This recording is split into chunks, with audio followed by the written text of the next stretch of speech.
검사하는 거 아니니까요. 광고를 다 했네요. 저희가 이 시간에 살펴볼 하나님의 말씀은 일단 본문은 고린도후서 13장 5절입니다. 근데 보시면 이렇게 주보에 잔뜩 들어가 있죠. 그 요약이. 그래서 항목이 다 짧습니다. 그래서 크게 걱정하지 않으셔도 됩니다. 항목이 다 길지 않습니다. 그래서 지금 10번의 설교를 기획으로 이제 좀 우리가 영적 성장에 필요한 것들, 핵심적인 것들을 하려고 하는데 이제 벌써 저희가 2번을 했고 복음 관련된 것이었죠. 그래서 다음 주제로 넘어가려고 하다가 저희가 이제 앞으로 다룰 주제는 이제 복음을 어떻게 전해야 되는지, 또 영적으로 어떻게 성장할 수 있는지, 또 이제 성경 문제가 왜 중요한지, 또 교회 생활에 관한 것, 또 그리스도인들의 교제에 관한 것, 또 이제 두 본성에 관한 것, 또 이제 재림을 기다리는 자세에 관한 것, 이런 것들을 이제 저희가 다음 주부터 이제 7주에 걸쳐서 다루려고 합니다. 그런데 최근에 좀 이 구원 문제에 대해서 질문을 많이 받았어요. 그래서 하여튼 저도 잘 모르겠어요. 구원 문제에 대해서 설교를 하면, 구원 관련된, 복음 관련된 설교를 하면 조회수도 높고 그 유튜브에서도 또 연락도 오고 그럽니다. 그래서 그 광주에서 전화가 왔어요. 어저께. 그래서 설교를 지금 한 편 듣고 바로 자기가 전화를 하는 거라고 하시더라고요. 그래서 저는 경기도 광주인 줄 알고 반가워했는데 전라도 광주더라고요. 오실 수는 없고 그래서 뭐 교제를 나눴습니다. 자기가 광주에 있는 교회는 거의 다 가봤대요. 그래서 이 흠정형 믿는 교회들도 2-3개가 있거든요. 킹제임스 성경 믿는 교회도 2-3개가 있어요. 거기도 다 방문해 봤다고 하시더라고요. 그래서 좀 구원 받은 사람들끼리 교제를 나눴으면 좋겠는데 그게 사실 너무 어렵더라. 그래서 일반 교회도 가봤는데 자기가 이제 목사님과 상담하면서 구원 관련된 이야기를 하면 저기 막 이단이라고 그러고 왜 그런 얘기를 하냐고 그러고 자기를 이상하게 본대요. 너무. 그래서 너무 좀 구원받은 사람들과 이제 간증 나누는 게, 교제를 나누는 거에 굉장히 갈급하다고 해서 거의 1시간 가까이 교제를 나눈 것 같아요. 그래서 굉장히 많이 뜨겁더라고요. 이 구원 관련된 설교를 하면.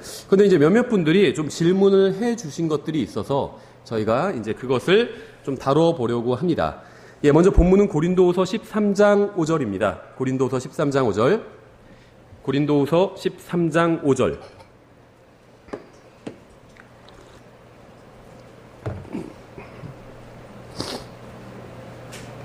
고린도후서 13장 5절 찾으셨으면 한번 다 같이 읽어보겠습니다. 고린도후서 13장 5절.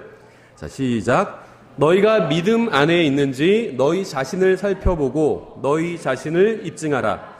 예수 그리스도께서 너희 안에 계시는 줄을 너희가 스스로 알지 못하느냐? 그렇지 않으면 너희는 버림받은 자니라. 아멘. 잠깐 기도하겠습니다.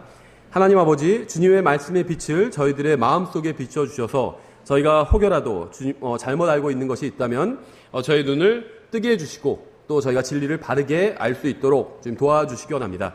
주님께서 말씀하시면 저희가 그 말씀을 기준으로 저희의 잘못된 것들을 고치려고 합니다. 이 시간을 통해서 오직 주님께서만 영광 받으시기 원합니다. 예수님의 이름으로 기도드렸습니다. 아멘. 제가 지금 전하려고 하는 내용은 아주 사실 기본적인 내용이고 또 킹제임스 성경을 믿는 독립침례교회에서는 동일하게 믿는 것들입니다. 그래서 지금 저희가 한 13개 항목을 아주 간략하게 살펴보려고 하는데요. 이 중에는 조금 일반 개신교와 또 일반 다른 교회와 좀 논쟁적인 부분도 있어요. 근데 킹제임스 성경을 믿는 교회들 안에선 거의 의문의 여지 없이 다 이렇게 믿는다고 보시면 됩니다. 저도 킹제임스 성경을 믿는 독립침례교회를 25년을 다녔는데 또 이제 미국 목사님들의 설교도 뭐 수천 개를 들었는데 다르지 않아요. 이 부분에 있어서는, 그러니까 독립침례교회가 교리가 은근히 좀 다른 교회들이 있습니다. 성향에 따라서. 근데 지금 제가 전하려고 하는 이 내용은 다 일치합니다. 다 일치해요. 저도 최근에 어떤 문제로 인해서 이제 다른 목사님들의 설교도 들어보고 또 이제 교제도 좀 나눴는데 생각이 다르지 않아요. 다 똑같더라고요, 희한하게. 어떤 계시록에서 종말론에서 어떤 해석 부분은 저랑 다른 목사님도 이 부분에 있어서는 동일한 얘기를 하시더라고요. 그래서 그런데 제가 이제 놀란 건 무엇이냐면 이 부분에 대해서 잘 모르시는 분들이 킹제임스 성경 진영에도 또 저희 교회에도 계신 것 같아요. 저 뭐 정확히 누가 뭐 알고 모르고 제가 정확히는 모르지만 이제 전체적으로 보면 모르시는 분들도 있기 때문에 제가 이 부분을 오늘 이제 저희가 다루려고 합니다. 그래서 만일 제가 한 가지 부탁을 드리고 싶은 것은 만일 여러분이 저를 정말 말씀의 은사를 받은 형제요, 목사요, 성경 교사라고 인정하신다면 제가 전하는 말씀을 잘 들어보시고 혹시 제가 전하는 말씀과 다른 생각을 하시는 분은 하나님의 말씀을 통해서 자신의 생각을 고치시기를 바랍니다. 제가 전하려고 하는 내용이 혹시 여러분 중에 생각이 다른 분도 있을 수 있어요. 그런데 이거는 저 목사님이 우리 이우진 형제가 잘못 알고 있는 거다. 종말론에 대해서는 잘 가르치지만 이 부분은 잘 모르는 것 같다. 이렇게 생각하지 마시고 진지하게 한번 생각을 해보시라는 거예요. 하나님 앞에서.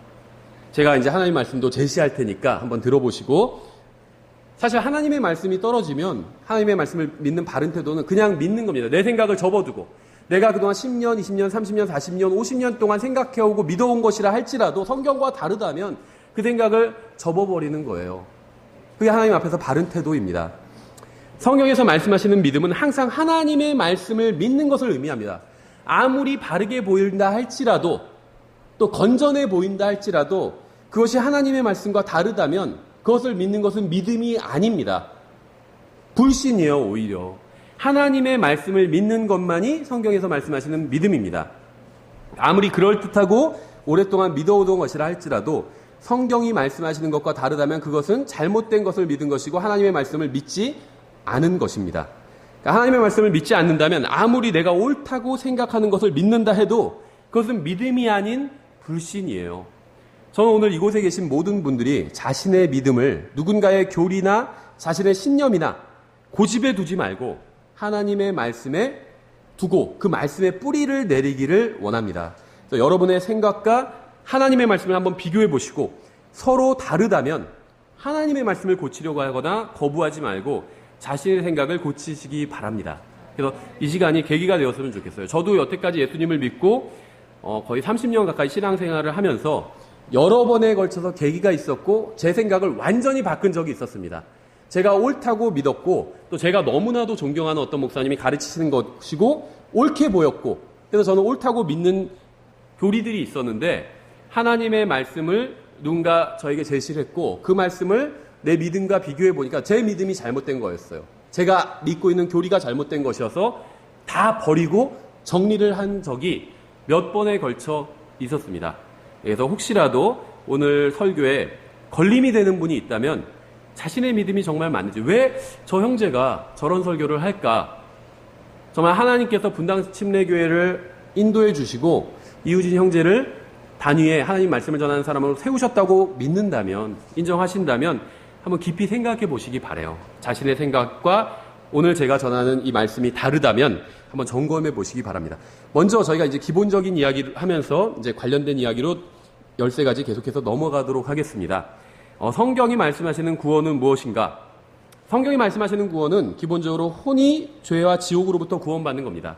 근데 이제 구원이란 말이 성경에선 반드시 혼의 구원만 의미하는 것은 아니에요. 혼의 구원이 있고 몸의 구원도 있습니다. 이걸 이제 성경은 몸의 구속이라고 부릅니다. 그래서 혼의 구원을 받은 사람은 몸이 구원받을 것을 예약받은 거예요. 일종의 그러니까 뭐냐면 혼의 구원은 현금이고 몸의 구원은 수표와 같습니다.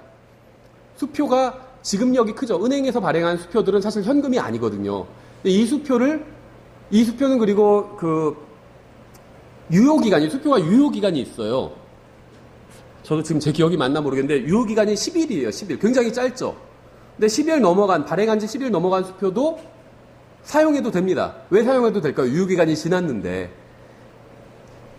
지급력이 크기 때문이요. 은행이 발행했잖아요. 일반 은행들이. 그래서 은행이 발행한 수표는 유효기간이 지나도 보증이 확실하기 때문에, 지급력이 크기 때문에 누구나 다 받아주는 겁니다. 그렇죠? 그래서 우리가 혼의 구원을 받은 건 현찰과 같아요. 일종의. 근데 몸이 구속받은 건 아직 받지 못했습니다. 근데 나중에 받게 될 건데 일종의 지급력이 확실하다고 볼 수가 있어요. 100% 혼이 구원받은 사람은 100% 몸도 구원받게 될 것입니다. 그래서 몸이 구원은 언제 받느냐? 예수님께서 공중으로 오셔서 우리의 이름을 각자 부르시며 우리가 들림받아 올라가게 되죠. 이걸 보통 휴거라고 부르죠. 휴거를 받을 때 우리가 몸이 변화되게 됩니다. 왜냐하면 들림받아 올라가서 셋째 하늘에 가게 되는데요. 이 몸을 갖고 셋째 하늘에 갈 수가 없어요. 견뎌낼 수가 없습니다. 눈 깜짝할 사이에 우주를 가로질러 셋째 하늘에까지 가기 때문에. 그래서 이 몸이 예수님의 몸처럼 영광스러운 몸으로 변화되게 됩니다. 이게 이제 몸의 구원입니다. 근데 이때 이제 여러 가지 일이 생기게 되는데 이 육신이 변화돼서 육신 안에 죄가 있는데 이 죄까지도 완전히 버리고 가게 됩니다. 이건 뒤에서 잠깐 다시 설명하고 또 나중에 두 본성에 대해서 설명할 때 제가 1시간 동안 설교로 설명을 드리도록 하겠습니다. 그래서 우리가 이제 구원받는다고 하면 성경에선 여러 가지 구원이 있지만 이제 지옥에 가지 않는 구원, 이제 이것을 의미한다면, 죽어서 하늘나라에 가는 구원을 의미한다면 이것은 혼의 구원을 의미하는 것입니다. 히브리서 10장 39절에 나와 있죠. 그러나 우리는 뒤로 물러가 멸망에 이르는 자들에게 속하지 아니하고 믿어서 뭘 믿냐? 예수님을 믿는다는 거죠. 혼의 구원에 이르는 자들에게 속하였느니라. 그래서 우리가 구원받았다 이렇게 얘기할 때 의미하는 건 혼이 구원받았다는 겁니다. 몸은 아직 구원받지 못했어요. 근데 몸은 나중에 우리가 예수님께서 오시면 공중에 들림받아 올라갈 때 구원받게 됩니다. 그러면 지금 죽은 사람들, 그리스도 안에서 죽은 사람들은 어떻게 되었을까요? 사람이 죽으면 영은 하나님께로 돌아가고 몸은 땅속에 묻어서 썩어 없어지게 되죠. 혼은, 구원받지 못한 사람의 혼은 지옥에 가고 구원받은 사람의 혼은 셋째 하늘에 가게 됩니다. 그러니까 지금 구원받고 그리스도 안에서 죽은 사람들도 몸의 구속은 아직 받지 못한 거죠. 이건 나중에 이제 주님께서 공중으로 오시면 이제 몸의 구속을 받게 됩니다. 그래서 죄는 지옥에 가야 되는데 구원받지 않은 사람은 죄와 하나로 붙어 있습니다. 이것도 이제 두 본성과 또 그 어떤 영적 할례에 대해서 제가 설명을 드릴 때 나중에 자세히 설명을 드리겠습니다. 근데 구원받은 사람의 혼은 죄값이 치러졌기 때문에 죄와 분리되어 지옥에 가지 않고 하늘나라에 갈 수 있게 된 것입니다. 그래서 성경에서 말씀하시는 구원은 혼이 죄와 분리되어 지옥에 가지 않는 것을 의미합니다. 두 번째, 구원받은 사람과 구원받지 못한 사람이 정해져 있는가? 이건 뭐 우리가 독립침례교회 오래 다니신 분들은 이거 너무 당연하다 이렇게 생각하실 수 있는 질문인데요. 우리나라의 지금 절반 이상이, 그러니까 기독교인의 절반 이상이 장로교회 소속입니다. 그러니까 우리나라는 장로교회가 주류예요. 저도 구원받고 처음에 3년 동안 장로교회를 열심히 다녔었습니다. 근데 이제 장로교회에서는 독특한 교리를 가르치는데 예정론이라는 것을 가르칩니다. 이 예정론은 이제 칼빈의 예정론 이렇게 알려져 있지만 사실은 이것은 이제 제롬과 어거스틴이 가르친 것이고 이제 카톨릭의 교리입니다. 그래서 개신교회가 카톨릭으로 더 나오면서 잘못된 것들을 많이 버렸습니다. 하지만 미처 버리지 못한 잘못된 것들이 또 많이 있는데 그 중에 하나가 바로 이 예정론입니다. 이 예정론은 전형적인 카톨릭 교리예요. 그래서 저희가 뭐 짧은 시간에 다 지금 설명할 수는 없지만 예정론은 이제 이중 예정으로 이루어져 있습니다. 이중 예정이라는 것은 그 사람이 태어나기도 전에 아무런 이유도 없이 하늘나라에 갈 사람이 이미 정해져 있고 지옥에 갈 사람도 정해져 있다는 것이 이중 예정입니다. 장로교에서는 이걸 믿고 저도 장로교에 있을 때는 이 예정론을 아주 강하게 믿었어요. 그러다 하나님의 말씀과 비교해 보면서 예정론을 이제 비판하는 책을 접하고 거기서 제시하는 성경 구절들을 다 찾아보고 비교해 보면서 나의 믿음이 잘못됐구나 하고 저의 믿음을 이제 버리게 그 예정론에 관한 저의 잘못된 믿음을 버리게 되었습니다. 그래서 예정론에 의하면 구원받을 사람은 선택된 사람이고 그 선택된 사람들은 정해져 있다. 또 지옥에 갈 사람도 정해져 있다는 것이 예정론입니다. 그런데 성경을 보면 절대 그렇지 않습니다. 누구나 원하면 구원받을 수 있어요. 선택됐건 선택되지 않았건. 성경에 보면 선택된 사람들이 있는데 1차적으로는 유대인들을 의미합니다. 이방인들은 선택된 사람들이 아닙니다.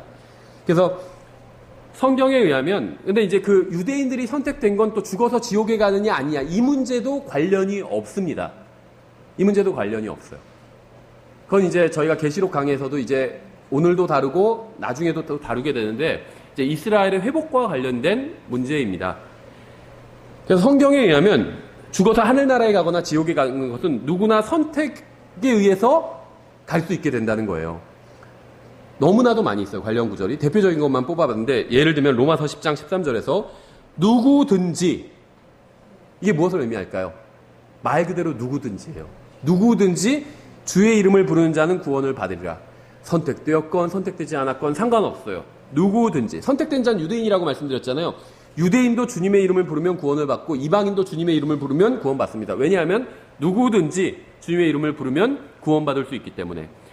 또 계시록 22장 17절에서 성령님께서 마지막으로 하신 말씀은 이것이었습니다. 성령과 신부가 말씀하시기를 오라 하시는도다. 듣는 자도 오라 할 것이요 목마른 자도 올 것이요 또 누구든지 원하는 자는 값없이 생명수를 취하라.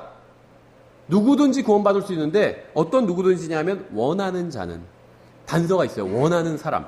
능력이 없거나 있거나 그건 상관없어요. 원하면 구원받을 수 있다는 거예요. 하나님께서 모든 사람들에게 구원을 선물로 주셨기 때문에 받으면 됩니다. 내가 수령하면 돼요. 근데 거절할 수도 있어요. 마치 저희 집에 그 사람들이 제일 반기는 게 택배 아저씨잖아요. 택배 아저씨 오면 막 자다가도 벌떡 일어나서 막 뛰어나가잖아요. 선물이 온 거예요. 거절할 수도 있어요. 이거 제게 아닌데요? 거절할 수도 있죠. 받을 수도 있어요. 공짜로 누군가 선물을 보낸 거예요. 구원의 선물을 하나님께서 공짜로 보내주신 거예요. 원하면 받을 수 있습니다. 원하지 않으면 받지 않아도 돼요. 그럼 자기가 자기 죄에 대한 책임을 지고 죄값을 치르러 지옥에 가야 되는 거죠. 그래서 구원은 선택에 달려있지 않다는 거예요. 하나님의 선택에 달려있는 것이 아니라 인간의 선택에 달려있습니다. 하나님께서 무엇을 선택하셨는지 아세요? 모든 사람이 구원받게 되는 걸 선택하셨어요. 그래서 모든 사람들에게 구원을 제공해 주셨습니다. 그럼 이제 인간의 선택만 남아있는 거예요. 내가 그 선물을 받겠습니다. 영원한 생명의 선물을 받겠습니다 하면 구원받는 것이고, 받지 않으면 구원받지 못하는 겁니다. 그래서 누구든지 원하는 사람은 구원받을 수 있습니다. 정해진 것이 아니라는 거죠. 세 번째, 구원받기 위해서 무엇을 해야 하는가? 회개하고 예수 그리스도를 믿어야 됩니다. 예수님을 믿는 것이 복음인데 이 복음을 믿기 전에 반드시 회개해야 됩니다. 우리가 지난번에도 살펴봤었죠. 사도행전 20장 21절에 유대인들과 또한 그리스인들에게 하나님을 향한 회개와 우리 주 예수 그리스도를 향한 믿음을 증언하였노라. 이 두 가지가 구원받는 데 필요하기 때문에 이 두 가지를 증언한 것입니다. 그래서 지금 이 시대의 믿음의 대상은 예수님이에요. 사도행전 4장 10절부터 12절에 잘 나와 있죠. 너희 모두와 이스라엘 온 백성은 이것을 알라. 곧 너희가 십자가에 못 박았고 하나님께서 죽은 자들로부터 살리신 나사렛 예수 그리스도의 이름으로 말미암아 곧 그분으로 말미암아 이 사람이 온전하게 여기 너희 앞에 서 있느니라. 이분은 너희 건축자들이 업신여긴 돌로서 모퉁이의 머릿돌이 되셨느니라. 다른 사람 안에는 구원이 없나니 하늘 아래서 우리를 구원할 다른 이름을 사람들 가운데 주지 아니하셨느니라 하였더라. 그래서 킹제임스 성경을 믿는 이 독립침례교에서 오래 사역을 하다 보면 정말 다양한 교파의 분들을 만나게 되거든요. 정말 대부분 우리나라에 있는 교파 다 만나게 됩니다. 그런데 이제 어떤 분들은 이런 질문을 하시는 분들이 있어요. 장로교회도 구원이 있나요? 이런 질문하고, 감리교회도 구원이 있나요? 이런 질문하고, 그렇죠. 그런데요, 구원은 교회에 있는 것이 아닙니다. 그렇죠. 구원파에 구원이 있나요? 이렇게 묻는 분들. 장로교회에 구원 없어요. 감리교회도 구원이 없습니다. 구원파에도 구원이 없습니다. 형제교회도 구원이 없어요. 독립침례교회 안에도 구원이 없습니다. 구원은 오직 예수 그리스도 안에만 있어요. 어디서든 예수 그리스도를 믿고 그분 안으로 들어가면 구원을 받은 겁니다. 어디에 있다 할지, 아주 좋은 교회에 있다 할지라도 예수님을 믿지 않으면 구원받지 못한 거예요. 독립침례교회 안에 있어도, 우리 교회 안에 있어도 예수님을 믿지 않으면 구원받지 못한 겁니다. 구원은 예수 그리스도 안에 있어요. 교회 안에 있는 게 아니에요. 장로교, 구원파, 독립침례교회, 형제교회, 성서침례교회, 이런 교회 안에 있는 게 아니에요. 구원은 예수 그리스도 안에 있어요. 여러분이 이 세상에서 가장 좋은 교회 안에 있다 할지라도 예수님을 믿지 않으면 구원받지 못한 겁니다. 나쁜 교회 안에 있다 할지라도 예수님을 믿으면 구원받은 겁니다. 그렇죠? 다른 사람 안에는 구원이 없다고 분명하게 말씀하고 있어요. 하늘 아래서 우리를 구원할 다른 이름을 사람들 가운데 주지 아니하셨느니라 하였더라. 저희가 이제 교제에 대해서 이제 저희가 공부할 때 다루려고 하는데요. 하늘나라엔요, 장로교, 감리교 없어요. 형제교회, 성서침례교회, 구원파 없습니다. 독립침례교회도 없습니다. 그리스도인만 있어요. 구원받은 하나님의 자녀들만 있습니다. 예수 그리스도 안으로 들어온 사람들의 모임만 있습니다. 그렇죠. 그래서 내가 어디 출신이다 이런 것은 좀 잊어버리셨으면 좋겠어요.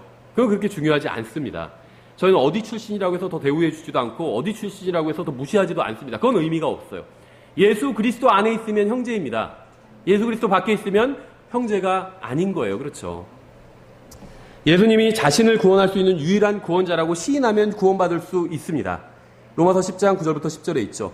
내가 만일 내 입으로 주 예수님을 시인하고 하나님께서 그분을 죽은 자들로부터 살리신 것을 내 마음속으로 믿으면 구원을 받으리니 사람이 마음으로 믿어 의에 이르고 입으로 시인하여 구원에 이르느니라. 제가 첫 번째 설교에서 2주 전 설교에서 이 마음으로 믿는 것과 입으로 시인하는 것이 같은 것이다라는 걸 이제 문맥을 통해서 보여드리고 설명을 해드렸죠. 예수님께서 십자가 위에서 나의 죄값을 치러주셨고 피를 흘리고 죽으시고 묻히셨다가 3일 만에 부활하셨다는 것이 바로 복음입니다. 그래서 이 복음을 헛되이 믿지 않고 진심으로 믿으면 구원받은 거예요. 고린도전서 15장 2절부터 4절에 있죠. 너희가 만일 내가 너희에게 선포한 것을 기억하고 헛되이 믿지 아니하였으면 또한 그 복음으로 구원을 받았느니라. 복음으로 구원을 받습니다.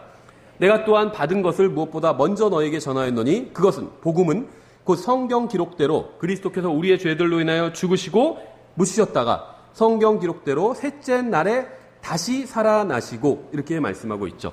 그래서 복음을 헛되이 믿지 않고 마음을 다하여 믿으면 구원받을 수 있어요.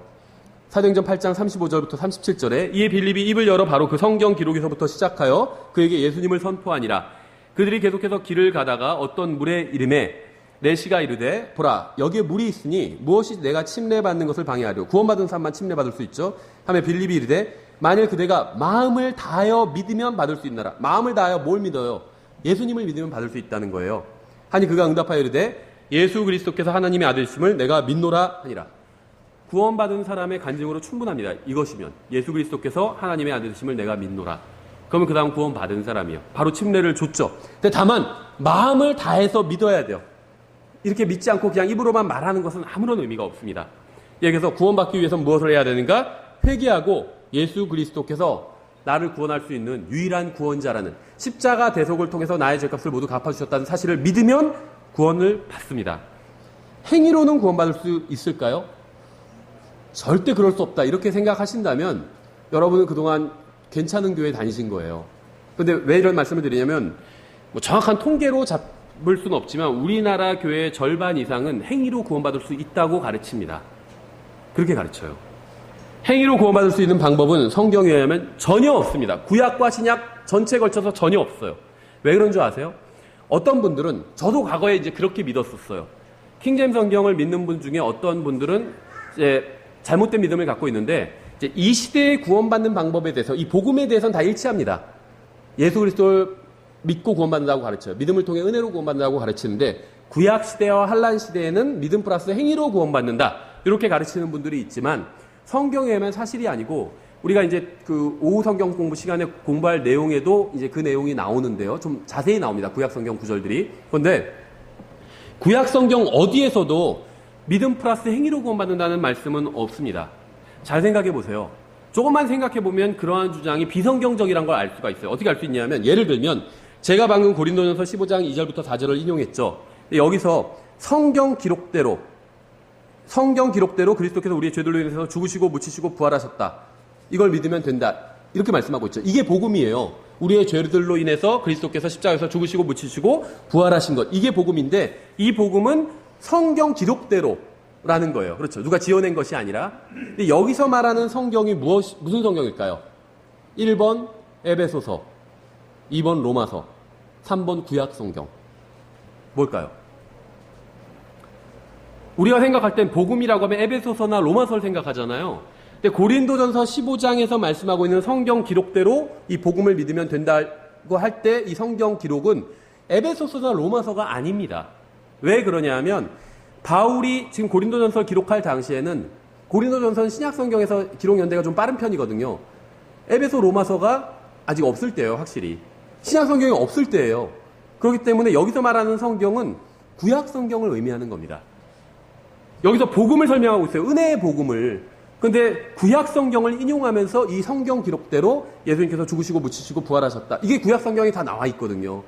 구약 성경을 말하는 거예요. 그래서 구약 성경에서도 사람이 믿음 플러스 행위로 구원받는다. 이렇게 가르치는 구절은 없다는 겁니다. 여기서 행위로 구원받을 수 있는 방법은 전혀 없어요. 행위로 구원받을 수 있다. 이렇게 가르치는 사람은 거짓말을 하고 있는 겁니다. 잘 아시는 에베소서 2장 8절 9절에 이렇게 말씀하고 있죠. 그러니까 구약 성경에서 말씀하신 복음과 정확히 일치하는 것이 바로 에베소서, 로마서, 신약 성경에서 말씀하시는 복음이죠. 구약 성경과 신약 성경은 정확히 일치해요. 절대 다르지 않다는 거예요. 너희가 믿음을 통해 은혜로 구원을 받았나니 그것은 너희 자신에게서 난 것이 아니오 하나님의 선물이니라. 행위에서 난 것이 아니니 이것은 아무도 자랑하지 못하게 하려 함이라. 그러니까 구약 성도들도 믿음을 통해 은혜로 구원받습니다. 다만 믿음의 내용은 다르겠죠. 신약 성도들은 이제 믿음을 통해 은혜로 똑같이 구원받지만 믿음의 내용이 구약 성도들과는 좀 다르죠. 예수 그리스도를 믿는 믿음이고 구약 성경 성도들은 하나님의 말씀을 하나님을 믿는 믿음이에요. 좀 다릅니다. 하지만 행위로 구원받지 않았다는 건 공통점이죠. 믿음을 통해서 은혜로 구약 성도든 신약 성도든 다 똑같이 구원받았습니다. 여기서 성경은 분명히 행위에서 난 것이 아니라고 말씀하고 있어요. 심지어는요, 의로운 행위로도 구원받을 수 없다고 말씀하고 있습니다. 디도서 3장 5절이죠. 그분께서 우리를 구원하시되 우리가 행한 의로운 행위로 하지 아니하시고 오직 자신의 긍휼에 따라 다시 태어남의 씻음과 성령님의 새롭게 하심으로 하셨고, 행위로 구원받지 않았을 뿐만 아니라 의로운 행위로도 구원받을 수 없다는 겁니다. 왜 그런 줄 아세요? 우리의 의로운 행위도, 죄가 아니라 더러운 행위가 아니라 의로운 행위도 우리의 치사한, 우리가 좋은 일 할 때도 있고 치사하고 나쁜 일 할 때도 있잖아요. 근데 나쁜 일이 아니라 우리가 행하는 의로운 행위도 어려운 사람 도와주고 밥 먹여주고 좋은 일이죠. 근데 그러한 의로운 행위도 하나님 앞에서는 더러운 누더기와 같다는 거예요. 하나님의 의에 비하면 그렇다는 겁니다. 좋은 일 하는 게 나쁘다는 얘기가 아니에요. 좋은 일 하는 건 좋은 거예요. 어려운 사람 도와준 건 좋은 일인데 하나님의 의와 비교하면 더러운 걸레와 같다는 거예요. 그래서 구원받기 위해서는 하나님의 의가 필요하다는 겁니다. 이사야서 64장 6절에 나오죠. 그러나 우리는 다 부정한 물건 같고 우리의 모든 의는, 죄가 아니라 우리의 모든 의는 더러운 누더기 같으며 우리는 다 잎사귀같이 시들므로 우리의 불법들이 바람같이 우리를 몰아갔나이다. 다섯 번째, 구원받을 때 특별한 느낌이나 체험이 있어야 하는가? 없어도 됩니다. 하나님 앞에서 회개하고 예수님을 믿으면 아무런 느낌이나 감정이나 체험이 없어도 구원받을 수 있습니다. 근데 주의할 점은 체험이 나쁜 것은 아니라는 점이에요. 계기가 됩니다. 체험이. 그렇죠. 사도 바울이 구원받을 때 어떻게 구원받았죠? 길에서 예수님을 만났잖아요. 물론 이제 그 당시에 성경이 없기 때문에 그렇지만 체험이에요. 체험. 독립침례교에서는 체험 얘기만 들으면 막 거부반응을 일으키는데 사도 바울 구원 간증 체험 이야기예요, 다. 근데 이제 그때는 좀 특수한 상황이긴 했죠. 저도 그걸 인정해요. 하지만 그걸 감안하더라도 체험이에요. 예수님을 길에서 진짜 만났어요. 체험을 한 거죠. 근데 그것으로 다는 아니었습니다, 물론. 예수님께서 말씀하시자 예수님을 믿었습니다. 그렇죠. 그리고 자기가 그동안 대적해온 그 예수님이 바로 하나님이란 거, 주님이란 걸 바로 깨달은 거죠. 그래서 사실 이스라엘의 회심과 굉장히 유사한 면이 있습니다. 사도 바울의 회심은. 어쨌든지 간에 체험이 나쁜 것은 아니라는 겁니다. 체험은 계기를 만들어줘요. 다만 구원은 체험을 통해서 받는 것이 아니라 복음을 통해서 구원을 받는 겁니다. 체험을 통해서 구원받는다는 말씀은 한 구절도 없어요. 복음을 통해서 너희가 구원을 받았느니라. 이런 말씀은 있죠. 그렇죠. 그래서 체험은 계기를 만들어줍니다. 계기가 필요해요. 그래서 체험은 다양합니다. 사람들이 얘기를 들어보면. 근데 구원받은 건 다 똑같이 예수님을 믿고 구원받았어요. 다 얘기를 끝까지 들어보면. 그렇죠. 그래서 복음을 믿으면 구원받습니다. 예수님을 믿으면 아무런 체험이나 느낌이 없어도 구원받습니다. 있어도 상관없고 없어도 상관없어요. 그럼 체험은 어떤 거냐? 저희가 예전에 학교에서 공부할 때 법학에서 가치 중립적이다 이런 표현을 하는데 가치 중립적인 것입니다. 좋은 것도 아니고 나쁜 것도 아니에요. 그렇죠. 자동차가 좋은 건가요? 이건 가치 중립적이에요. 자동차로 사람을 치워 죽일 수도 있죠. 예를 들면 칼이 의사의 손에 들리면 수술을 해서 사람을 고치는 도구로 사용되고 강도의 손에 들리면 사람을 죽이는 도구가 될 수도 있죠. 가치 중립적이에요. 좋게 사용하면 좋은 것이고 나쁘게 사용하면 나쁜 것입니다. 체험은 좋은 것도 아니고 플러스도 아니고 마이너스도 아니에요. 그럼 어떻게 봐야 되냐? 성경적으로 평가하면 됩니다. 내가 체험한 것이 하나님의 말씀과 위배되지 않으면 바른 체험이에요. 나쁜 게 아닙니다. 그럼 혼자 그것을 간직하고 있으면 됩니다. 근데 하나님의 말씀과 위배돼요. 그건 잘못된 체험입니다. 저는요, 제가 지난번에 말씀드린 적이 있는데 예전에 전화가 엄청 많이 오다가 한동안 안 와가 최근에 다시 전화 온 분이 있는데 마귀가 자기 귀에 대고 누군가가 자기 귀에 대고 계속 얘기한다는 거예요. 네가 뭐를 해라. 근데 그런 말들이 다 비성경적인 말들이에요. 그거는 잘못된 체험이죠. 하나님의 말씀과 비교해보면 됩니다. 예를 들면 내가 환상 중에 하나님의 음성을 들었는데 그 음성은 무엇이었냐면 성경은 사실이 아니다. 이런 음성을 들었어요. 그러면 그거는 거짓입니다. 예, 마귀가 주는 거겠죠. 잘못된 거예요. 그러니까 체험과 내가 체험뿐만 아니라 느낀 감정 모든 것들을 하나님의 말씀으로 평가해야 됩니다. 하나님의 말씀과 다르면 그건 잘못된 거예요. 감정도 마찬가지예요. 화가 났어요. 그러니까 화를 내는 건 죄가 아닙니다. 까닭 없이 화를 내면 그건 죄죠. 근데 까닭이 있어요. 누군가 잘못해서 불의를 보면 화가 나야 돼요. 그렇죠. 예수님을 욕하고 있는데 난 화나지 않아. 난 온유해. 이건 잘못된 거예요. 자기 엄마 아빠 욕하고 있는데 난 괜찮아. 이러지 않잖아요. 화나죠. 왜 우리 엄마 욕하냐고 따지죠. 마찬가지예요. 사람들이 예수님을 모독하는데 난 화 하나도 안 나. 잘못된 거예요. 화가 나야 돼요. 하나님을 모독하는데 왜 가만히 있어요? 화가 나야지. 그렇죠.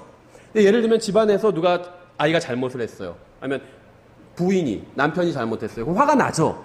근데 화를 나는 건 잘못한 게 아니에요. 다만 화를 내되 해가 질 때까지 분을 품지 말라고 그랬잖아요. 그 전에 풀어야 됩니다. 그렇죠. 그래서 만약에 해가 졌는데도 분이 안 풀려요. 그러면 어떻게 해야 될까요? 근데 하나님의 말씀은 해가 질 때까지 분을 품지 말라고 그랬잖아요. 분을 풀어야 돼요. 그럼 내가 잘못된 겁니다. 분을 풀어야 돼요.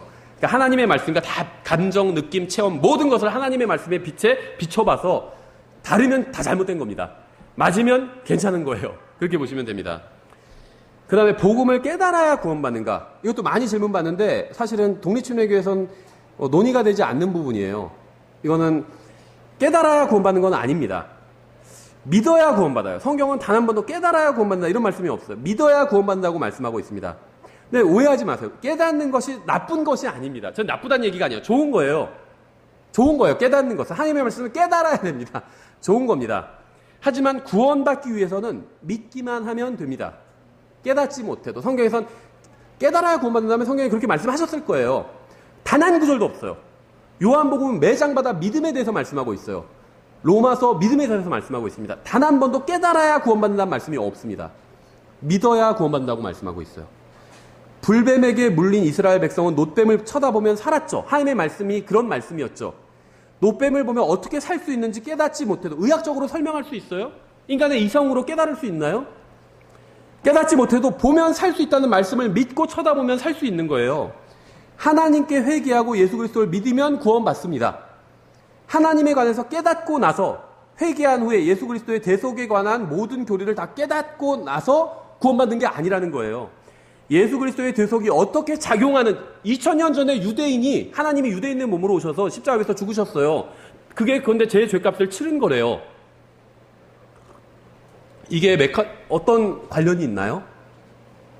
성경을 잘 아는 사람들은 관련이 있다고 알 수 있겠죠. 근데 언뜻 생각하면 별로 관련이 없어 보여요. 2000년 전에 유대인의 몸으로 오신 하나님께서 십자가에서 달려 죽으심으로 제 죄값이 치러졌대요. 깨닫지 못해도 돼요. 깨달으면 좋아요. 근데 구원을 위해선 깨닫지 못해도 믿기만 하면 됩니다. 복음을 깨달으면 구원해 주시겠다. 이런 말씀은 성경에 없어요. 복음을 믿으면 구원해 주시겠다고 했어요. 하나님을 깨달아 알 수 있을까요? 하나님을? 저는 하나님을 믿습니다. 근데 저는 하나님에 대한 것을 다 깨닫지 못했어요. 그러니까 사도 바울이 뭐라고 하죠? 로마서도. 오 깊도다 그분의 지혜와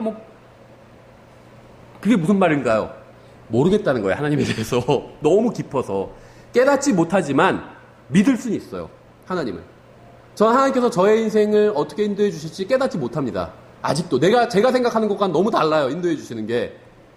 근데 전 믿을 수 있어요. 그분을 믿고 있습니다. 제가 하나님의 말씀대로 산다면 이 세상에서 어떻게 이 험난한 세상을 뚫고 나갈지, 그것도 홀몸도 아니고 이제 애들까지 있는데 하나님의 말씀대로 정직하게 산다면 어떻게 이 세상을 뚫고 나갈 수 있을지 전 모르겠어요. 근데 저는 믿어요. 하나님의 말씀대로 살면 그건 손해나는 인생이 아니란 걸 전 믿어요. 깨닫지 못해도 믿을 수 있어요. 성경이 우리에게 요구하는 것은 믿으라는 겁니다. 그럼 구원해 주겠다는 거예요. 그리고 나서 나중에 깨닫는다면 좋죠. 못 깨달아도 구원은 받아요. 성경은 단 한 번도 깨달아야 구원받는다고 말씀하신 적이 없습니다. 성경은 반복해서 예수님을 믿으면 구원받는다고 말씀합니다. 깨닫는 것은 좋은 것이지만 구원받는 데는 믿으면 충분합니다. 믿음이면.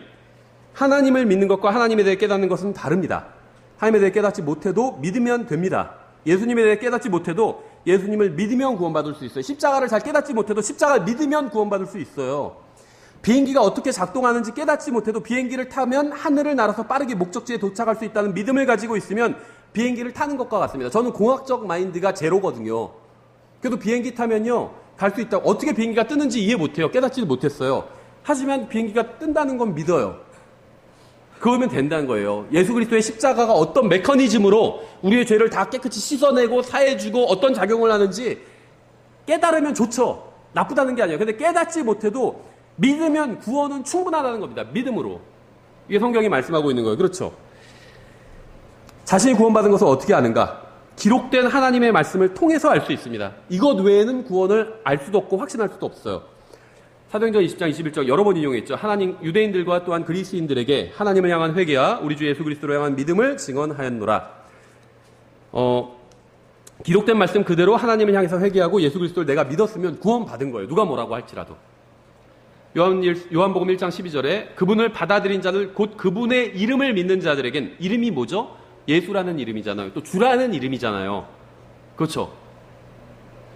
구원자라는 뜻이잖아요. 그 이름의 의미가. 그분의 이름을 믿는 자들에겐 다 하나님의 아들이 되는 권능을 그분께서 주셨으니 믿었으면 구원받은 거예요.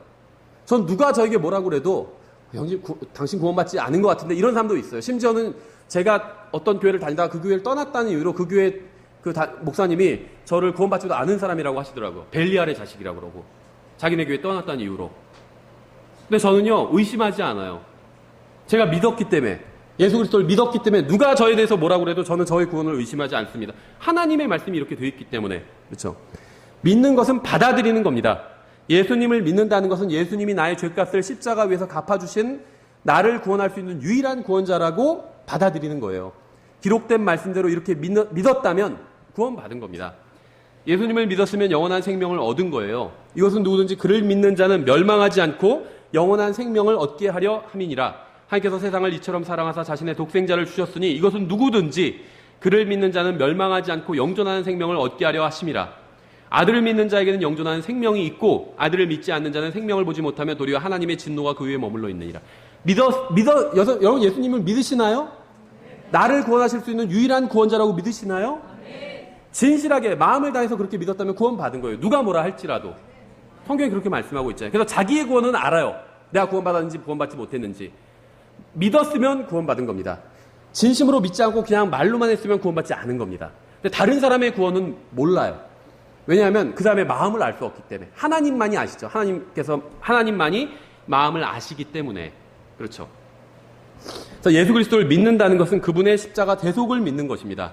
그분만이 나를 구원하실 수 있는 유일한 분이시고 나의 모든 죄값을 십자가 위에서 갚아주셨다고 믿는 것입니다. 8번째, 다른 사람이 구원받았는지 아닌지 어떻게 알 수 있는가? 구원은 마음으로 예수 그리스도를 믿을 때 받는 것인데 아무도 다른 사람의 마음을 알 수 없기 때문에 다른 사람이 구원받았는지 아닌지 100% 알 수 있는 방법은 없습니다. 다만 성경은 누군가 예수 그리스도에 관한 제대로 된 신앙 고백을 한다면 구원받은 사람이라고 말씀하고 있기 때문에 다른 사람의 신앙 고백을 통해 그가 구원받았는지 아닌지 알 수 있습니다. 성경 구절에 많이 있는데 몇 가지만 꼽아보면 요한일서 4장 2절에 이로써 너희가 하나님의 영을 알라. 곧 예수 그리스도께서 육체 안에 오신 것을 시인하는 영마다 하나님께 속하였으며 이렇게 말씀하고 있죠. 물론 이제 이 구절이 의미하는 건 교리적으로 이제 풍부합니다. 구원 이상의 것을 의미하고 있어요. 근데 이제 구원도 포함한 말씀이죠.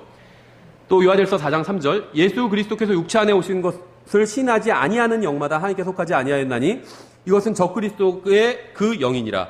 그것에 관하여는 그것이 옳으라는 말을 너희가 들었거니와 그것이 지금 이미 세상에 있느니라.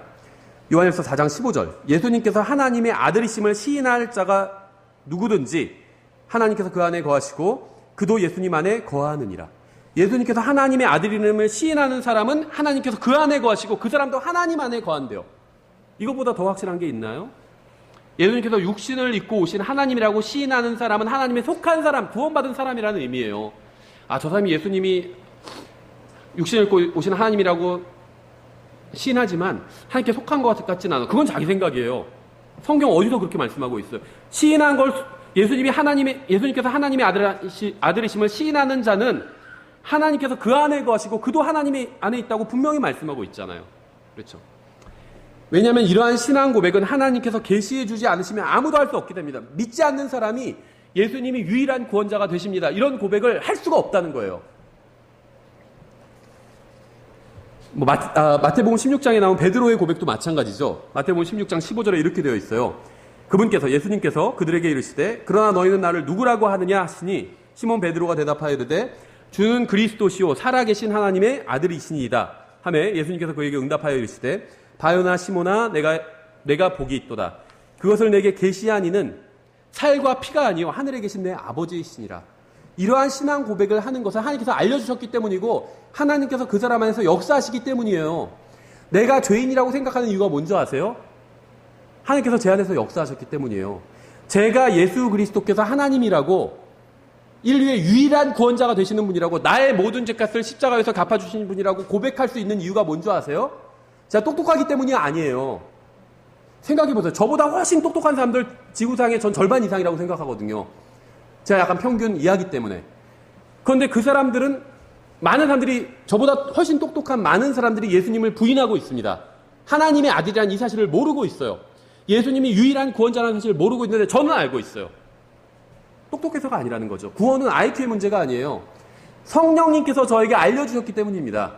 제 안에서 역사해 주셨기 때문이에요. 그래서 제가 제 이 더러운 입술로 그러한 신앙 고백을 할 수 있는 건 성령님께서 그렇게 제 안에서 하셨기 때문이에요. 근데 내 안에서만이 아니라 다른 사람 안에서도 마찬가지라는 거죠. 내 안에서 내가 신앙 고백하는 것은 성령님을 통한 것이고 다른 사람 안에서 신앙 고백이 나오는 것은 그건 그냥 그 사람이 한 것이다.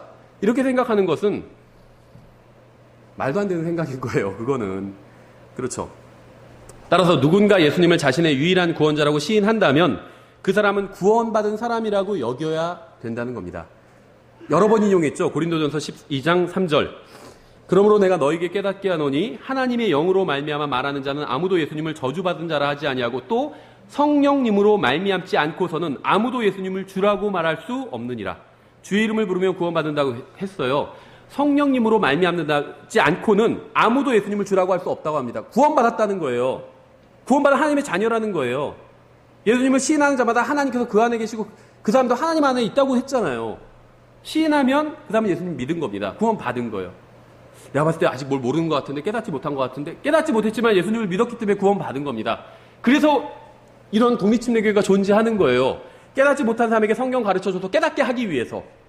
생각해보세요. 바울이 로마서 왜 썼겠어요? 로마서는요 16장으로 이루어져 있는데 3분의 1, 1장부터 5장까지는 완전히 복음적인 내용으로 가득 차 있죠. 6장, 7장 이제 두 본성에 대한 이야기가 있고 로마에 있는 1장 앞부분을 보세요. 로마에 있는 성도들에게 편지를 보냈어요. 왜 보냈을까요? 왜 복음 얘기를 할까요? 다 구원받았는데.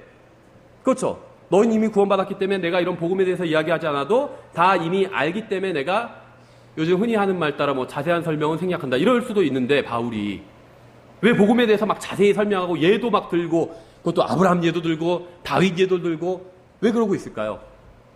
잘 모르기 때문이에요. 구원은 받았어요. 근데 잘 모르기 때문이에요. 깨닫지 못했기 때문이에요. 그러니까 깨달아 알게 하기 위해서 설명해 주고 있는 겁니다. 마찬가지예요. 우리도. 구원은 받았지만 잘 모르는 사람들도 있어요. 십자가의 이 메커니즘이 어떻게 작용하는지를 잘 모르는 사람도 있습니다. 알려주면 되는 거예요. 믿으면 구원받을 수 있어요. 그렇죠? 9번째, 다른 사람의 구원을 점검할 수 있는가? 이 문제에 대해서 저도 고민을 좀 많이 했는데 사실은 예전에 전혀 문제가 되지 않았거든요. 제가 믿고 있는 게 있었기 때문에 근데 그 결론은 다시 예전에 가지고 있던 결론과 동일한 결론을 내렸습니다.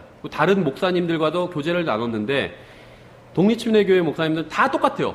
결론이. 미국에 있는 사람들도 다 똑같아요. 킹잼 성경 믿는 사람들 다 같은 결론. 제가 지금 이 9번에 대해서 내리는 결론 다 똑같습니다. 다른 사람은 한 사람도 못 봤어요. 여러분이 만약에 킹잼 성경 하나님의 말씀이라고 믿고 킹잼 성경을 믿는 교회가 바른 교회라고 믿고 킹잼 성경으로 사역하는 목사가 바른 사역자라고 믿는다면 왜 동일하게 이런 결론을 내리는지 한번 진지하게 생각을 해보셨으면 좋겠습니다. 만일 동의하지 않는 분들은 성경은 단 한 번도 다른 사람의 구원을 점검하거나 판단하거나 분별하라고 말씀하지 않았습니다. 다 똑같은 말이에요. 점검, 판단, 분별 다 똑같은 거예요. 근데 그렇게 말씀하신 적이 한 번도 없어요. 근데 저도 이걸 정리하면서 좀 이상했어요.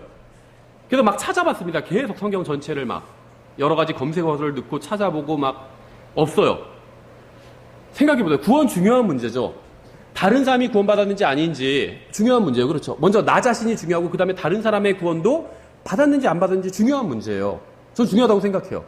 그런데 다른 사람의 구원을 점검하라는 말씀이 있을 것 같은데 판단해보라는 말씀이 있을 것 같은데 분별해보라는 말씀이 있을 것 같은데 없습니다.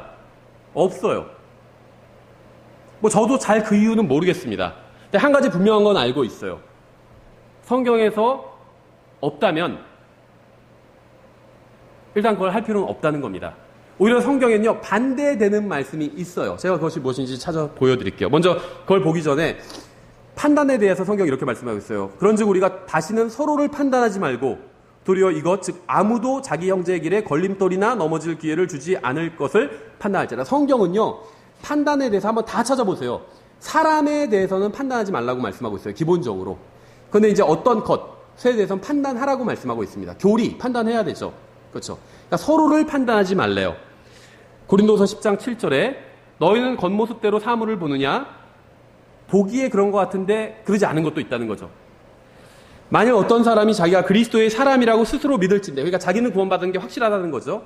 이것 즉 자기가 그리스도의 사람인 것 같이 우리도 그리스도의 사람인 것을 스스로 다시 생각할지니라. 그러니까 누군가는 바울을 구원도 안 받았다 이렇게 본 거예요. 그렇죠. 이상하다. 자기는 구원받았다고 하면서. 그럼 당신이 구원받았다면 우리도 신앙 고백을 하니까 구원받은 사람으로 그렇게 스스로 생각하라고 이렇게 얘기하고 있는 거죠. 성경은 다른 사람의 구원을 확증하라고 말씀하고 있지 않고 자신의 구원을 확증하라고 말씀하고 있습니다. 그러니까 구원을 점검해야 되는데 다른 사람의 구원을 점검하라고 말씀하신 적이 단 한 번도 없어요. 자기의 구원을 점검하라는 거예요. 이거 놀랍죠?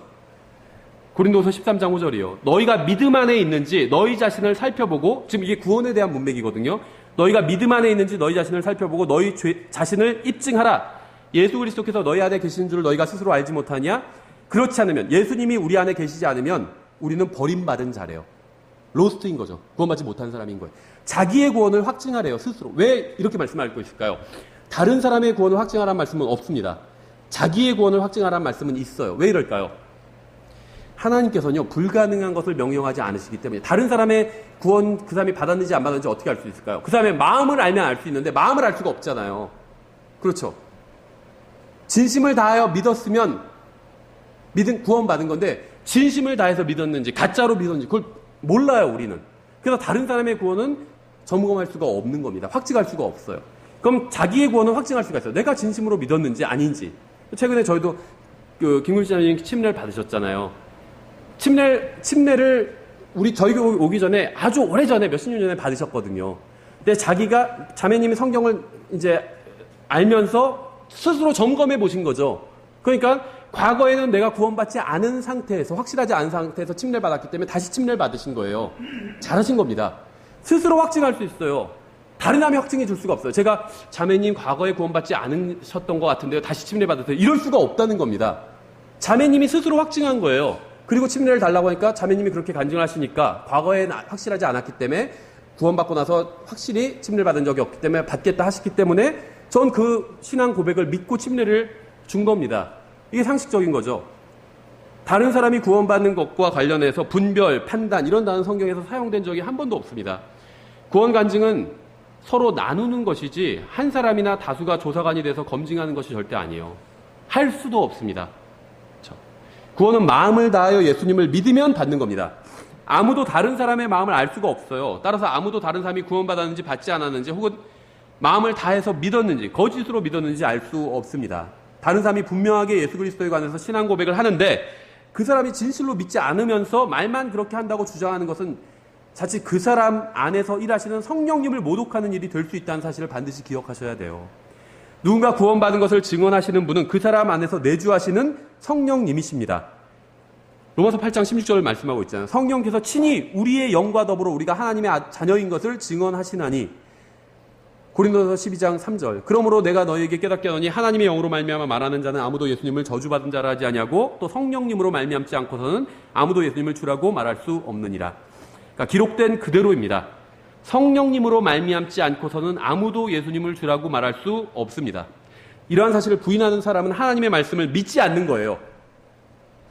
다른 사람의 구원을 검증하려는 건 하나님의 말씀을 믿지 않는 거예요. 자신의 구원을 검증해야 됩니다. 그리고 확증해야 돼요. 다른 사람의 신앙 고백은 받아들여야 됩니다. 그렇죠? 예수님을 주라고 시인하는 사람을 구원받지 않았다고 하는 것은 그 사람만 모독하는 것이 아니라 성령 하나님을 모독하는 사악한 행위예요. 버려야 됩니다, 이것은. 예. 저도 때때로 그렇게 이런 적이 있었는데 회개했어요, 하나님 앞에서. 대단히 잘못된 것이기 때문에, 끔찍하게 잘못된 것이에요. 성령 하나님을 모독하는 죄를 지은 거예요. 회개해야 돼요. 저 회개했어요. 하나님 앞에서 진심으로. 10번째, 구원받은 사람은 죄를 짓지 않게 되는가? 구원받고 나서도 죄를 짓는가? 구원받은 사람도 죄를 지을 수 있습니다. 요한일서 1장 5절부터 10절이죠. 이것도 두 성품에 대해서 제가 설교할 때 좀 더 자세히 설명을 드리겠습니다. 여기서는 아주 간략하게 읽고 지나갈게요. 요한일서 1장 5절에 그런즉 우리가 그분께서 듣고 너희에게 밝히 드러내는 소식이 이것이니 곧 하나님은 빛이시오 그분 안에는 전혀 어둠이 없다는 것이라. 만일 우리가 그분과 교제한다고 말하면, 문맥은 교제에 관한 것이죠. 어둠 가운데 걸으면 우리가 거짓말하고 진리를 행하지 아니하느니라. 그러나 그분께서 빛 가운데 계신 것 같이 만일 우리가 빛 가운데 걸으면 우리가 서로 교제하고 또 그분의 아들 예수 그리스도의 피가 모든 죄에서 우리를 깨끗하게 하느니라. 교제에 관한 것인데 다시 피로 씻김받는 게 또 나오죠. 만일 우리에게 죄가 없다고 우리가 말하면, 여기서 말하는 우리는 누굴까요? 사도 요한과 요한이 편지를 보낸 다른 성도죠. 구원받은 사람이에요. 우리는. 신약 성경에서 우리라고 하면 항상 구원받은 사람입니다. 교회 아니에요. 우리 안에 있는 자들 다 구원받은 사람입니다. 그들, 저들, 밖에 있는 자들 구원받지 못한 사람이에요. 그리스도의 밖에 있다는 의미예요. 만일 우리에게 죄가 없다고 우리가 말하면, 구원받은 사람도 안에 죄가 있습니다. 있어요. 죄값을 치르지 않을 뿐이지, 용서받았을 뿐이지 죄를 구원받고 나서도 지면 죄가 있어요. 만일 우리에게 죄가 없다고 우리가 말하면 우리가 우리 자신을 속이며 또 진리가 우리 속에 있지 아니하니라. 나는 죄가 없어. 구원받았기 때문에.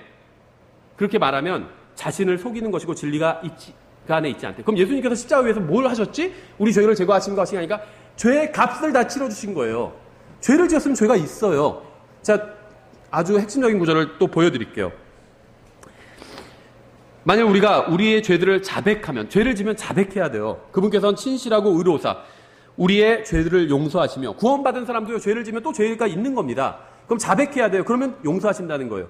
모든 불의에서 우리를 깨끗하게 하시느니라. 만일 우리가 죄를 짓지 아니하였다고 말하면 우리가 그분을 거짓말하는 분으로 만들며 또한 그분의 말씀이 우리 속에 있지 아니하니라. 문맥은 이미 구원받은 사람이 주님과 교제를 나눈 것에 관한 말씀입니다. 따라서 구원받은 사람도 죄를 지을 수 있어요. 하지만 구원받은 사람이 죄를 지으면 구원을 잃어버리는 것은 절대 아닙니다. 성경은 단 한 번도 그렇게 말씀하신 적이 없습니다. 구원받은 사람이 죄를 지으면 잃어버리는 것은 구원이 아니라 하나님과 나누는 교제의 기쁨이에요. 따라서 우리는 죄를 지으면 주님께 자백해야 되고 용서를 받아야 되고 주님과 교제를 회복해야 합니다. 11번째, 구원받은 사람 안에도 죄가 있는가?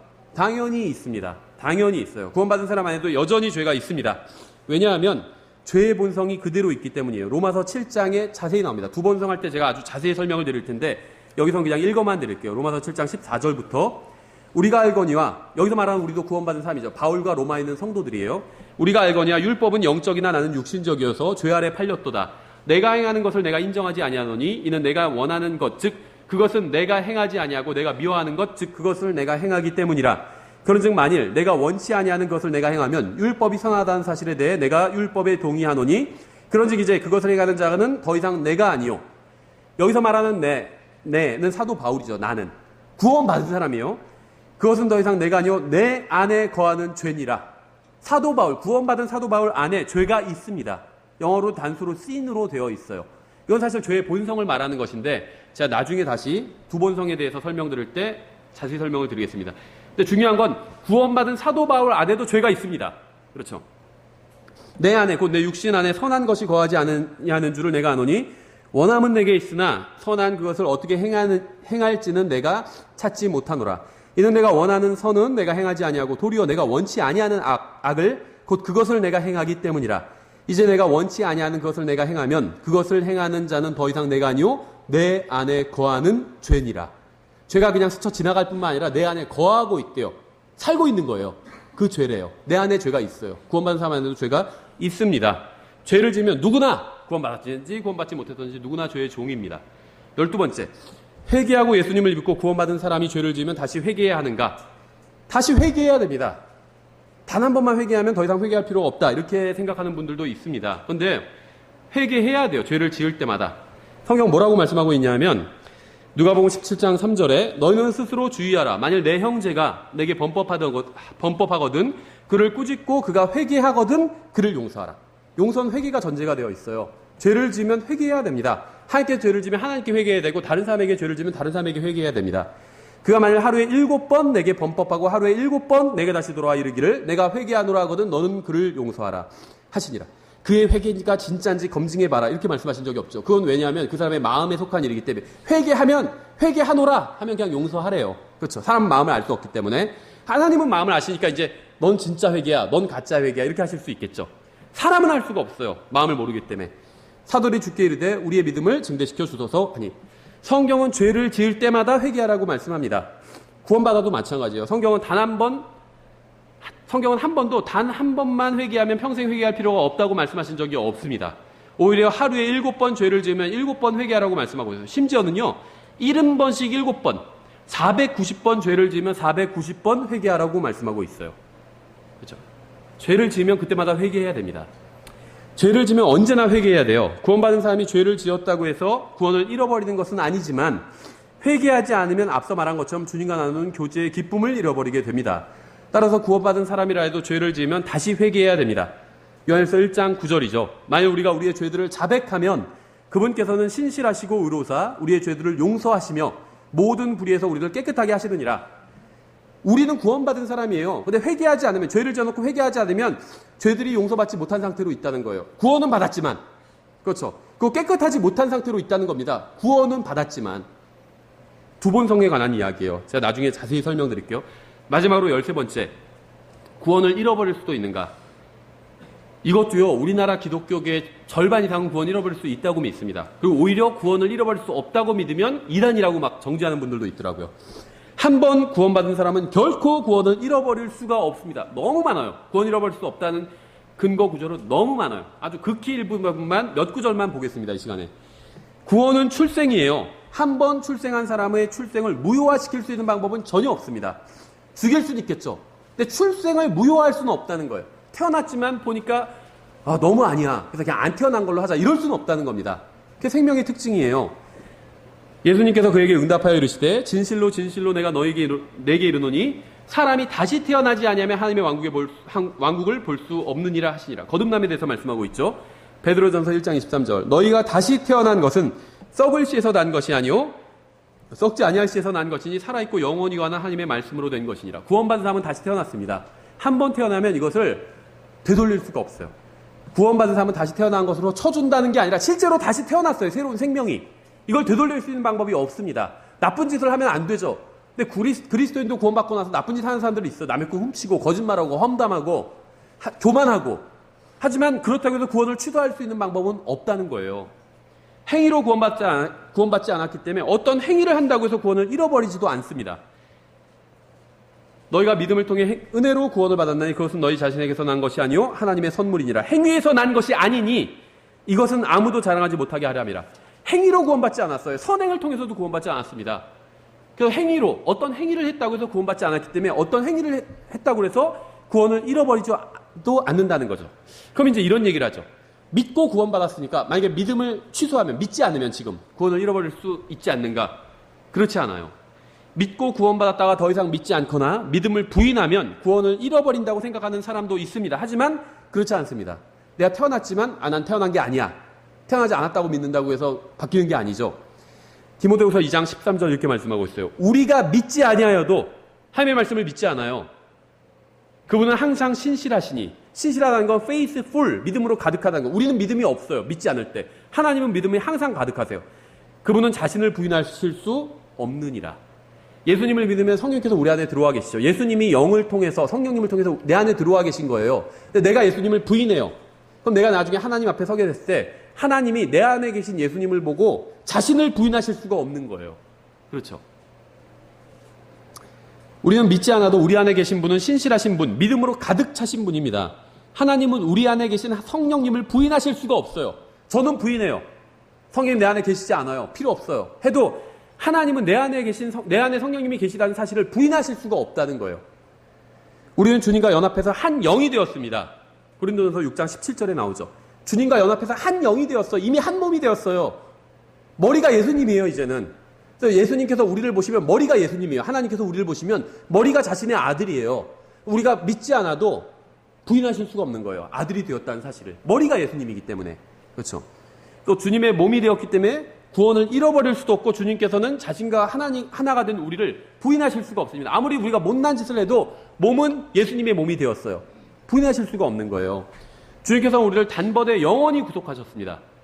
바로 이 뜻으로 말미암아 예수 그리스도의 몸이 단 한 번 영원히 드려짐을 통해 우리가 거룩히 구별되는, 우리가 구원받은 건요, 영원히 구원받은 거예요. 일시적으로 구원받은 게 아니에요. 예수님을 믿으면 영원한 생명을 얻습니다. 이것은 누구든지 그를 믿는 자는 멸망하지 않고 일시적인 생명을 얻게 하려 함이라. 이렇게 되어 있지 않죠? 영원한 생명을 얻게 하려 함이니라. 이렇게 되어 있어요. 예수님을 믿으면 영원한 생명을 얻은 거예요. 영원하다는 말의 뜻은 영원하다는 의미입니다. 일시적이지 않다는 거예요. 기록된 그대로예요. 한 번 구원받은 사람은 생명을 얻었는데 이 생명의 특징이 영원하다는 겁니다. 무슨 짓을 해도 영원하다는 거예요. 일시적이지 않다는 거예요. 조건부가 아니에요. 영원한 생명이란 말 그대로 영원한 생명입니다. 취소되거나 중단되지 않는 생명을 의미합니다. 영원한 생명은. 성경은 아무것도, 누구도, 그 무엇도, 어떤 일도 우리를 그리스도의 사랑에서 떼어놓을 수 없다고 말씀하고 있어요. 마지막 인용할 구절인데 로마서 8장 35절부터 39절입니다. 누가 우리를 그리스도의 사랑에서 떼어놓으리요? 환난이나 공경이나 핍박이나 기근이나 벌거벗음이나 위험이나 칼이랴. 이것은 기록된 바 우리가 종일토록 주를 위해 죽임을 당하며 도살당할 양같이 여겨졌나이다 함과 같으니라. 아니라 이 모든 것 가운데서 우리는 우리를 사랑하신 그분을 통해 정복자들보다 더 나은 자들이니라. 내가 확신하노니 사망이나 생명이나 천사들이나 정사들이나 권능들이나 현재 있는 것들이나 장래 있을 것들이나 미래에 어떤 일이 일어난다고 해서 바뀌지 않는다는 거예요. 높음이나 깊음이나 다른 어떤 창조물이라도 마귀도 바꾸지 못한다는 거예요. 능히 우리를 그리스도 예수 우리 주 안에 있는 하나님의 사랑에서 떼어놓지 못하리라. 사람들은 혹시 구원을 잃어버리지 않을까 염려합니다. 그렇죠? 구원받은 사람 중에서도요, 혹시 구원을 잃어버리지 않을까 염려하는 사람도 있어요. 어떤 목사님은 감리교 목사님인데 20대 목회자가 돼서 70대 50년간 신실하게 주님을 섬기고 복음을 열심히 전했는데도, 감리교도 예전에 복음 열심히 전했거든요. 그런데 그런 기도를 하더래요. 눈물을 흘리면서 하나님 혹시 제가 어저께 지은 그 죄로 저의 구원을 뺏어가지 말아주십시오. 그런 기도를 하더래요. 얼마나 불행해요. 그러니까 자기 구원을 잃어버리지는 않을까 걱정하고 있는 사람들이 있다는 거예요. 근데 하나님은요, 구원받은 사람은 구원은 고사하고 하나님의 사랑에서도 절대 떼어놓을 수 없다고 말씀하고 있습니다. 이건 차원이 다른 얘기예요. 그러니까 사람이 생각할 때 뭐냐면, 내가 하나님의 아들로 입양이 되었죠. 예수님을 믿어서. 근데 내가 나쁜 짓을 했어요. 근데 걸렸어요. 그러니까 사람은 어떤 걱정을 하냐 하면, 이제 나를 파양하면 어떡하나. 자신의 아들 삼아주셨는데 너 그런 짓 했어? 이제 너 내 아들 아니야. 파양할 거야. 이렇게 하면 어떡하나. 이걸 걱정하고 있는데, 하나님 아버지 측에서 무슨 생각하시는 줄 아세요? 네가 그런 짓을 해도 내가 너를 파양하지 않을 뿐 아니라, 그런 차원이 아니에요. 내가 너를 사랑하는 것도 그만두지 않겠다는 거예요. 변하지 않겠다는 거예요. 하나님의 마음이. 차원이 다르죠. 우리는요, 미운 짓을 하면 미울 때가 있어요. 그렇죠? 자식이라도, 예를 들면 가끔은 유치원에서, 어린이집에서 아동 폭행했다. 그런 기사가 나오죠. 잘못된 겁니다. 폭행하면 안 돼요. 그런데 이해가 될 때가 있어요. 내 자식이라도 이걸 정말 할 때가 있는데, 남의 자식인데 말 안 들으면 막 땡깡 부리고, 말도 안 되는 거 갖고 땡깡 부리거든요. 이거 하고 싶어서 해야겠더니 바로 저거 하고 싶어. 몇 번을 한마디로 진짜 속된 말로 똥개 훈련을 시키는 거예요, 부모를. 화가 나죠. 그럼 이거 정말 후회될 때가 있어요. 내가 왜 애를 낳아가지고 막 이 고생을 하나. 네, 내 몸 하나 건사하기도 힘든데. 진짜로 그렇게 생각될 때가 있어요. 그런데요, 하나님은요, 우리 생각해보세요. 여러분, 하나님 앞에서 대부분은요, 다 저 포함해서 형편없는 자식들이에요. 우리가 하나님의 자녀가 되었으니까 망정이지, 직원이었다면, 예수님을 믿으면 누구나 다 하나님의 직원이 되게 하셨느니라. 만약에 이렇게 성경이 기록됐다면 우리 다 해고당했어요. 진작에. 그렇죠? 옷은 코카콜라 옷 입고 펩시콜라 마시고 다닌다면 어떻게 되겠어요? 해고당해요. 우리가 그러고 있는 거예요. 하나님의 아들이라고 하면서 마귀 아들처럼 살고 있잖아요. 세상에서.